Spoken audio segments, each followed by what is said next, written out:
ಸದ್ಯ ಸ್ಯಾಂಡಲ್ವುಡ್ನಲ್ಲಿ ಸಾಕಷ್ಟು ಸುದ್ದಿಯಲ್ಲಿರುವ ವ್ಯಕ್ತಿ ಅಂದ್ರೆ ಅದು ಡಿ ಬಾಸ್ ದರ್ಶನ್. ನಟ ದರ್ಶನ್ ಅವರಿಗೆ ಯಾವ ದೇವಸ್ಥಾನ ಸುತ್ತಿದ್ರೂ ಕಷ್ಟಗಳು ತಪ್ಪುತ್ತಿಲ್ಲ. ಸಾಲು ಸಾಲು ಸಂಕಷ್ಟದ ನಡುವೆ ನಟ ದರ್ಶನ್ ಹಾಗೂ ಪತ್ನಿ ವಿಜಯಲಕ್ಷ್ಮಿ ಶಕ್ತಿ ದೇವತೆ ಮೊರೆ ಹೋಗಿದ್ದಾರೆ. ಆದರೆ ಇತ್ತ ದರ್ಶನ್ ಅವರಿಗೆ ಒಂದರ ಮೇಲೊಂದರಂತೆ ಕಷ್ಟಗಳು ಬೆನ್ನಟ್ಟಿವೆ.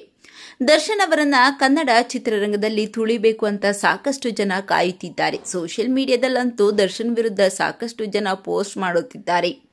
ದರ್ಶನ್ ಅಭಿಮಾನಿಗಳು ಅಂತ ಹೇಳಿಕೊಂಡು ಕೆಲವರು ನಟ ನಟಿಯರು ರಮ್ಯಾ ಹಾಗೂ ಪ್ರಥಮ್ಗೆ ಕೆಟ್ಟದಾಗಿ ಮೆಸೇಜ್ ಮಾಡಿ ಇದೀಗ ಪೊಲೀಸರ ಅತಿಥಿಯಾಗಿದ್ದಾರೆ. ನಟ ಶಿವರಾಜ್ ಕುಮಾರ್ ಹಾಗೂ ವಿನಯ್ ರಾಜ್ಕುಮಾರ್ ಸೇರಿದಂತೆ ಅನೇಕರು ದರ್ಶನ್ ಫ್ಯಾನ್ಸ್ ವಿರುದ್ಧ ತಿರುಗಿ ಬಿದ್ದಿದ್ದಾರೆ. ಶಿವಣ್ಣ ಮಾತನಾಡಿ, ದರ್ಶನ್ ಅಭಿಮಾನಿಗಳು ಈ ರೀತಿ ಒಂದು ಹೆಣ್ಣಿನ ಬಗ್ಗೆ ಕೆಟ್ಟದಾಗಿ ಮಾತನಾಡುವುದನ್ನು ನಾನು ಖಂಡಿಸುತ್ತೇನೆ ಎಂದು ಖಡಕ್ ಆಗಿ ಎಚ್ಚರಿಕೆ ಕೊಟ್ಟಿದ್ದಾರೆ. ಇತ್ತ ದರ್ಶನ್ ಅಭಿಮಾನಿಗಳ ವಿರುದ್ಧ ನಟಿ ರಮ್ಯಾ ಕೆಂಡ ಕಾರುತ್ತಿದ್ದಾರೆ. ಅತ್ತ ದರ್ಶನ್ ದಂಪತಿ ದೇವಸ್ಥಾನ ಸುತ್ತುತ್ತಿದ್ದಾರೆ. ಇದೀಗ ಸಖತ್ ಪವರ್ಫುಲ್ ದೇವಸ್ಥಾನಕ್ಕೆ ದರ್ಶನ್ ದಂಪತಿ ಹೋಗಿ ವಿಶೇಷ ಪೂಜೆ ಸಲ್ಲಿಸಿದ್ದಾರೆ. ಆ ದೇವಸ್ಥಾನಕ್ಕೆ ಭೇಟಿ ಕೊಟ್ಟ ಫೋಟೋವನ್ನು ದರ್ಶನ್ ಪತ್ನಿ ವಿಜಯಲಕ್ಷ್ಮಿ ಅವರು ಸೋಷಿಯಲ್ ಮೀಡಿಯಾದಲ್ಲಿ ಶೇರ್ ಮಾಡಿಕೊಂಡಿದ್ದಾರೆ.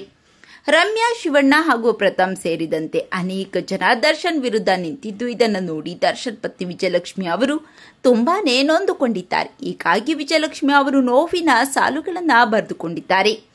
ವಿಜಯಲಕ್ಷ್ಮಿ ಅವರು ಪತಿ ಜೊತೆ ದೇವಸ್ಥಾನಕ್ಕೆ ಹೋಗಿರುವ ಫೋಟೋ ಹಂಚಿಕೊಂಡು, ಸಾಕಷ್ಟು ಜನರು ನಿಮ್ಮನ್ನು ಕೆಳಗೆ ತಳ್ಳಲು ಪ್ರಯತ್ನಿಸಿದರೆ ದೇವರು ನಿಮ್ಮನ್ನು ಎತ್ತರಕ್ಕೆ ಕರೆದೊಯ್ಯುತ್ತಾನೆ. ಕೆಟ್ಟದ್ದು ಬಯಸುವ ನಿಮ್ಮನ್ನೆಲ್ಲ ದೇವರು ಆಶೀರ್ವಾದಿಸಲಿ ಎಂದು ಬರೆದುಕೊಂಡಿದ್ದಾರೆ.